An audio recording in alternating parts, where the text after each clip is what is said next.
in a previous life, have a lot of experience with this, but there's a component where you've got a sacrificial anode from a cathodic protection perspective. That's typically like on a parallel facilities or pipelines. That would be handled by those particular utilities. But our own ground rods on these structures, we would have an inspection criteria that at an established interval that tests that grounding capability. So if you did have some corrosion via a number of different mechanics, you would know based on the grounding. You test it. What is your communication with ground? The material selection will be driven pretty prescriptive through NESC, IEEE in there as well. Okay, we're still going here. Number 9, construction impacts. What construction methods will be used and what engineering or case studies support these methods? So this will be it's a long answer, so cut me off if anybody needs a break, but I'll start at the pre-construction and keep it high level and can dive into anything that folks have an interest in. But what we qualify as pre-construction would be the right-of-way clearing and management. There's a number of different types of equipment that can support that depending on what sort of vegetation we're dealing with, right? So tree clearing versus normal height vegetation will be kind of determine what tool we're using. But those will be, they can be tracks type of equipment. They can be, wheeled. It depends on what we're getting into. That would not include anything below the vegetation level, so we're not going to, in most cases, disturb any soil, just because that kind of triggers a different mechanism on the SWIP that we discussed here earlier, that stormwater pollution prevention plan. So once your right-of-way is cleared and your access is established, we would move into what is quote-unquote the construction phase. And so you could expect a lot of interesting equipment, so drill rigs of multiple varieties for foundation installation, and then concrete trucks for normal foundation installation. You will have cranes. A lot of cranes will support this as a lattice type construction. They would be erected on site in most cases.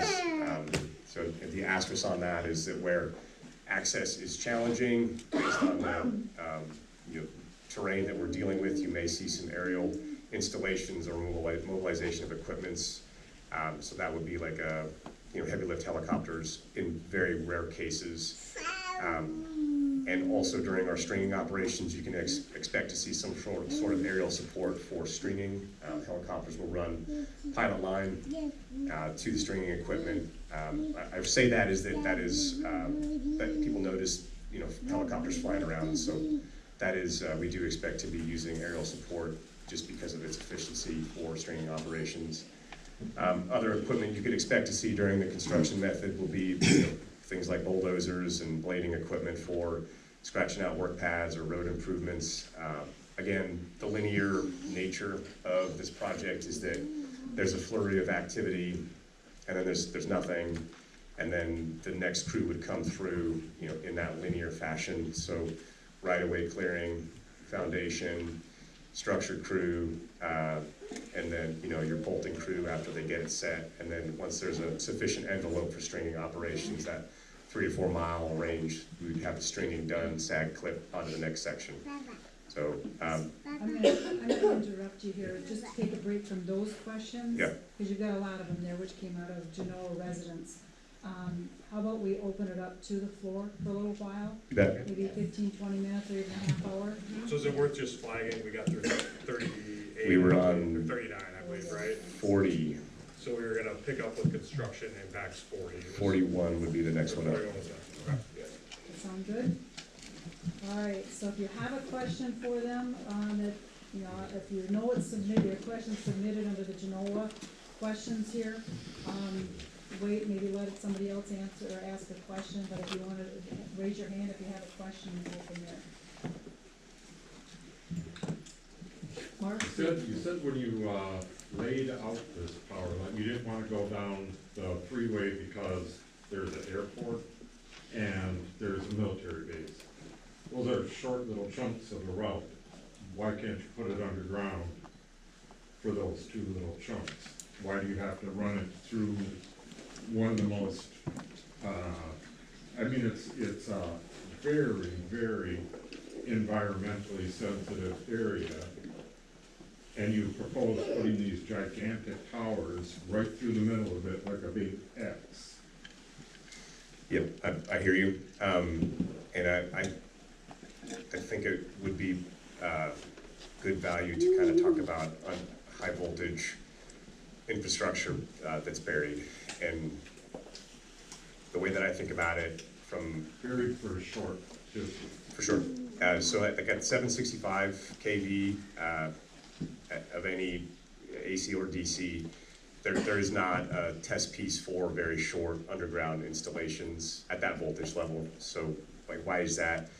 The conductors or wires that you use for power transmission below grade are very special, and they're very large and have very specific thermal characteristics, or how hot can they get, and what does your heat rejection capability look like based on where they're at. How far apart are they if it's AC, and there's a lot to it. So, like, first and foremost, that technology doesn't exist at this voltage class. But if it did, having helped scope out some early stage, considerations for buried high voltage lines, the amount of environmental impact for burying it is substantial. And if you have a AC line or 3 phases, you've got minimum 3 trenches of varying size and depth that are continuous. And so if we're thinking about the net impact from an ecological perspective, the trench is a permanent and irreversible impact in a linear fashion that is continuous the whole way. And so getting underneath a body of water, there are circumstances where you can do that with transmission, your point of that small section, but the overall net impact for below grade is far more dramatic than an overhead. So the couple key things. So the conductor that's used for high voltage underground, you get about like 3,000 feet total length per spool on that. It's like, why do we care about that? Well, you have to have a splice at 3,000 foot intervals. Why is that important? We have to inspect those splices at a pretty regular interval, so you have to have a fixed concrete vault where those splices are located at every 3,000 feet. So when we think about like long linear projects that well, why can't we just bury that? That is a fair question. So if I kind of start from the most impactful, it really, by my view, is the environment, because you still have to clear your right of way to get access, to get equipment in there to trench it. You have to trench it. You are talking about a tiny little airport where you could go around it or go underground, but instead you're going to go through